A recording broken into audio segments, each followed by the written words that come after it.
Bank Nifty पे या banking sector पे कुछ राय है? थोड़ा सा अगर शॉर्ट टू मीडियम टर्म की अगर हम बात करें तो। Sir short to medium term पे मुझे नहीं लग रहा है। देखिए बैंक निफ्टी में मार्च के महीने में जो लो किया था, ब्रॉडली आप 32,200 पकड़ के चलिए, 32,200। मुझे अभी के लिए देखिए जितना, एक तो दो चीज है, टेक्निकली अगर मैं बोलूँ तो एवरीथिंग इज नेगेटिव, चार्ट में सब कुछ नेगेटिव दिख रहा है, ट्रेंड डाउन है। लेकिन यहाँ पर जिस तरह से मार्केट में करेक्शन देखने को मिला है, और इंडियन मार्केट का अगर आप 10 साल का हिस्ट्री देखेंगे तो ये बाई ऑन डिप्स का ही है। 8-10% का, 12% का करेक्शन अगर आपको मार्केट में मिलता है, that has always proven to be a good entry point. तो मैं यहाँ पर ज्यादा बड़ा बियरिश नहीं हूँ, लेकिन क्योंकि चार्ट्स मुझे अभी भी स्ट्रेंथ नहीं शो कर रहे हैं, ऊपर के साइड में सेलिंग प्रेशर हमेशा आपको भी दिख रहा है कि मार्केट गैप अप करने के बाद में सेकंड हाफ में सेलिंग प्रेशर आ जाता है। तो इसीलिए मैं अभी एक बार वेट कर रहा हूँ। बैंकिंग में देखिए टाइम फ्रेम अगर आपका लंबा है, अगेन मैं बोलूंगा, मुझे लगता है despite of inflation, all the negative जो ग्लोबल जो वॉरफेयर चल रहा है, इस सब के बीच में मार्केट सब कुछ डिस्काउंट कर रहा है। और एक बार ये सब खत्म होने के बाद में थोड़ा सा भी नेगेटिव कुछ आएगा, पॉजिटिव कुछ आएगा, तो मार्केट अपसाइड में ही रिवर्स करेगा।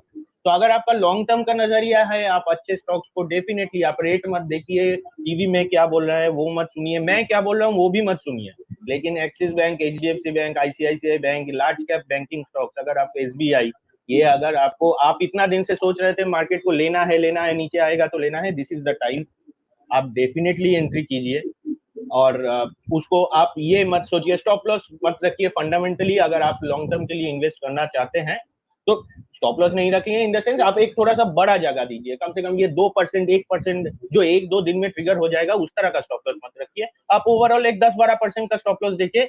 इन सब स्टॉक्स में तो डेफिनेटली एंट्री ले सकते हैं।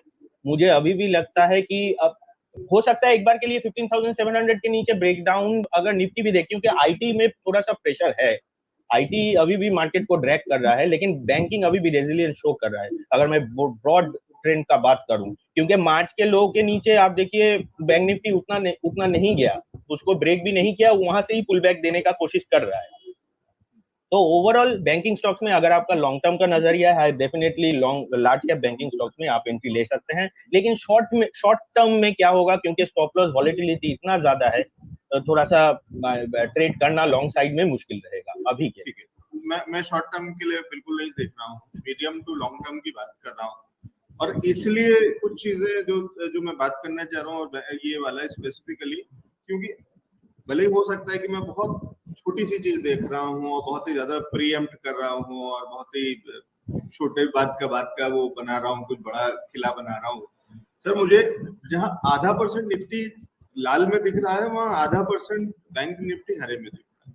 और ये कहीं ना कहीं मेरे को वही जो अभी आप कह रहे थे, और कुछ एक दिन से कुछ मेरे को ऐसा दिख रहा है या ऐसा लग रहा है कि कहीं ना कहीं बैंक निफ्टी थोड़ी स्ट्रेंथ दिखा रहा है। तो क्या मैं ये अगर सोचूं या ये समझता हूँ कि लीडरशिप बैंक निफ्टी से आ सकती है, जो कि अक्सर ऐसा होता है जब इस तरीके की गिरावट के बाद में बाजार की रिकवरी होती है, तो ज्यादातर हमने देखा है, जो अगर मेरा एक्सपीरियंस जहां तक है कि, और अगर मैं गलत कर रहा हूँ तो वो आप करेक्ट कर दीजिएगा, लेकिन क्या हम मान सकते हैं कि बैंक निफ्टी वो लीडरशिप दिखा सकता है और वही लीड करेगा वापस से बाजार की रिकवरी? डेफिनेटली लीड करेगा सर। मैंने आपको इस साल के पहले में ही एक बार मेरा जो लॉन्ग टर्म व्यू है, मैंने आपको बताया था, मैंने आपसे शेयर किया था कि मुझे लगता है कि इस करेक्शन के बाद में जो मेजर सेक्टर रहेगा that is banking and auto. क्योंकि इस सेक्टर में इतना नेगेटिविटी है। अभी किसी भी आप मार्केट पार्टिसिपेंट से पूछिए कि बैंकिंग स्टॉक्स को हाथ देना है, नहीं इसमें तो कोई रिटर्न नहीं आया है 2 साल में, ये होगा वो होगा, या मतलब इतना नेगेटिविटी है। जब इतना नेगेटिविटी होता है ना, तभी वही सेक्टर बॉटम बनाता है। तो I am very bullish on banking and auto sector. लेकिन मैं सिर्फ ये स्ट्रेंथ के लिए थोड़ा सा, अगर आपका टाइम फ्रेम, जैसा मैंने बताया, टाइम फ्रेम अगर आपका लंबा है, सर क्या प्रॉब्लम है ना, यहाँ पर सबको एक हफ्ते में, 2 हफ्ते में 50%, 100% करना है ऑप्शन ट्रेड करके। स्टॉक्स अगर आपको लेना है फॉर द लॉन्ग टर्म, अगर आपको सीरियस एक 30%, 40%, 50% का मूव बनाना है 2 साल में, उस तरह का आपका माइंडसेट है, डेफिनेटली यहाँ पर एंट्री कीजिए। एक साथ में ना करें तो आप 2-3 पार्ट में अपने कैपिटल को डिवाइड कीजिए। मुझे लगता है I am overall very bullish, क्योंकि आप देखेंगे कि लास्ट दो साल में ये जो बुल मार्केट चला था 2020 के क्रैश के बाद से, वहां पर बैंकिंग और ऑटोज ने कुछ खास पार्टिसिपेट नहीं किया, अभी सभी नेगेटिव हैं। तो this could be a very good contrarian bet, banking and auto stocks.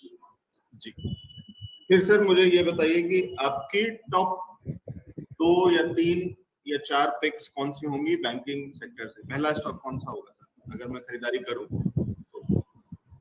Sir एकदम सेफेस्ट बेट अगर आपको लेना है बैंकिंग स्टॉक्स में, तो वहां पर HDFC बैंक लीजिए। बहुत बड़ा करेक्शन मिला है, 1700 से करेक्ट होते हुए स्टॉक 1300 तक आया था, वहां से थोड़ा सा पुल बैक दे रहा है। तो आप HDFC बैंक को लेने का सोच सकते हैं। 1700 से 1300 का करेक्शन यानी 20% का करेक्शन है, तो यहाँ पर आप एंट्री लेने का सोच सकते हैं। ICICI बैंक ले सकते हैं। ICICI बैंक भी आपका करेक्शन में 840 850 से करेक्ट होते हुए 700 तक आया था, 670 तक गया था, उसके बाद में थोड़ा सा यहाँ से रिवर्स होने का कोशिश कर रहा है। ये 2 मेन पिक्स रहेगा प्राइवेट बैंकिंग सेक्टर में। और एक मिड कैप और थोड़ा सा, ये तो सेफेस्ट बेट है। अगर आप थोड़ा सा और रिस्क ले सकते हैं, ये स्टॉक को भी मैंने मेंशन किया था, दैट इज बंधन बैंक। ये एक रेंज में कंसोलिडेट अभी भी कर रहा है, 340 350 को ये क्रॉस नहीं कर पा रहा है। जिस दिन ये 345 350 को क्रॉस कर लिया, इसके ऊपर क्लोजिंग इसने दे दिया, तो आपके लिए कम से कम 100-150 पॉइंट का ये ओपन अप हो जाएगा, स्पेस ओपन अप हो जाएगा। बंधन बैंक को भी आप देख सकते हैं। और ओवरऑल जब तक बंधन बैंक 240 के नीचे नहीं निकलता है, तब तक इसमें कोई भी डिप्स में मैं बाइंग करने का ही सोच रहा हूँ। बंधन बैंक मुझे लगता है कि यहाँ से 600 550 600 तक भी यहाँ से पॉसिबल है। एक बार इसके लिए थोड़ा सा माइनर हर्डल है 340 350, उसको अगर ये क्रॉस कर लेगा तो डेफिनेटली 100-150 पॉइंट का मूवमेंट आपको कम से कम 1-2 महीने में देखेंगे। ठीक है, तो ये बढ़िया एक जानकारी कि बैंकिंग सेक्टर किस तरीके से बढ़िया रेजिलियंस दिखा सकता है तेजी, और उसके अंदर में टॉपिक्स कौन से होंगे सौम्यदीप सर के, वो हमने समझ लिया सौम्यदीप जी से। ठीक है।